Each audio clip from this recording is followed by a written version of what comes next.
Oh, oh no. Oh, oh god. Oh, it's really happening. Oh my goodness. Oh, it all is coming to an end. Oh no. Stay calm. No, I can't. I must. No. Oh dear. Oh, Percy! Come here. I need help. Percy, I am not fancy.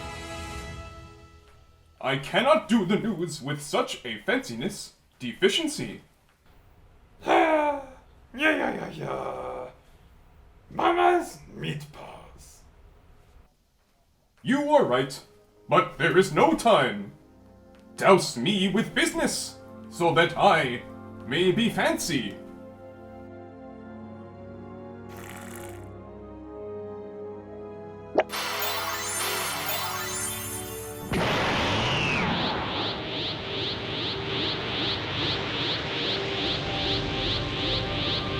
Behold, I have become fanciest in the cosmos.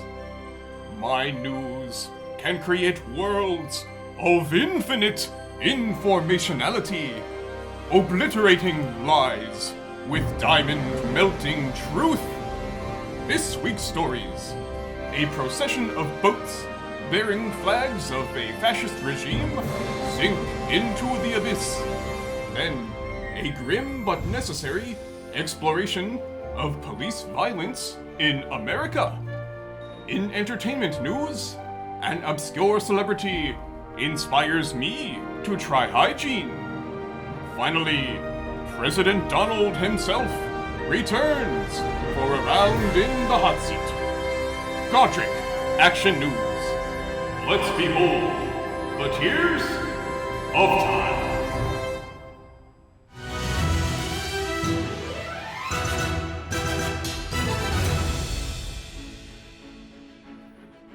In our first story, a calamitous cascade of capsitions occurred on Saturday, September 5th.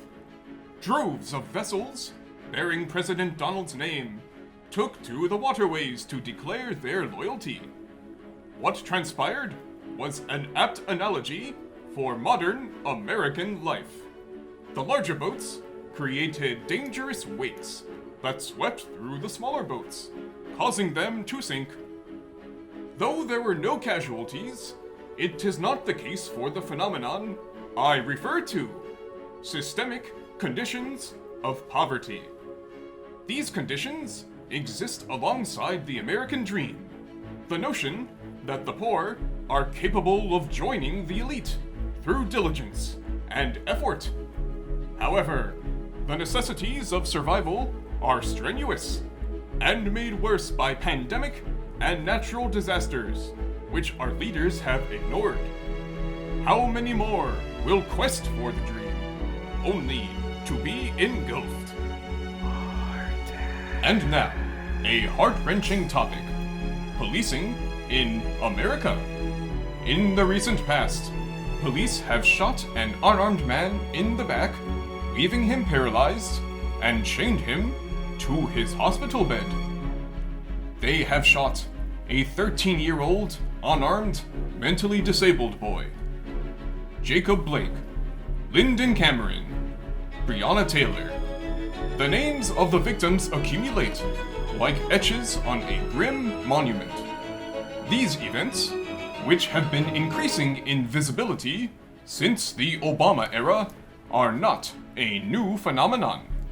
Today, with protests multiplying, it seems that the visibility brought on by technology has opened the hearts and eyes of some.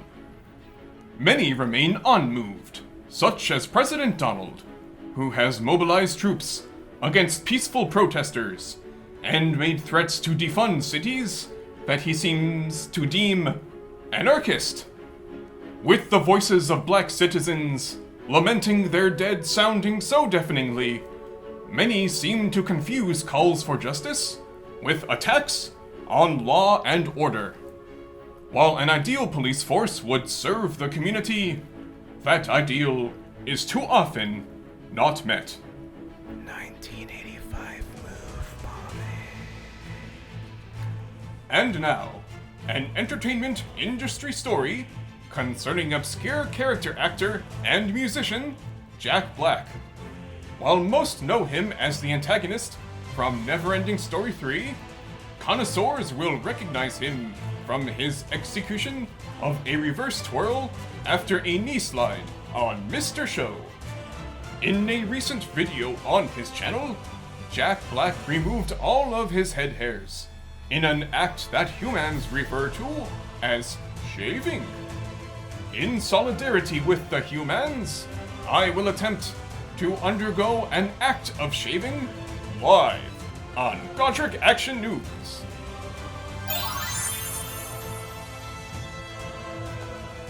Percy, shave me, just like in the stories.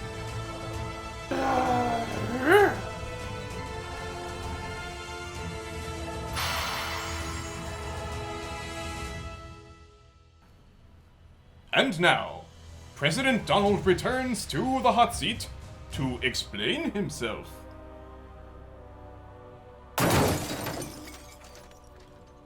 President Donald, what do you have to say to the pandemic's victims in light of audio recordings in which you reveal you purposefully played down the disease's severity?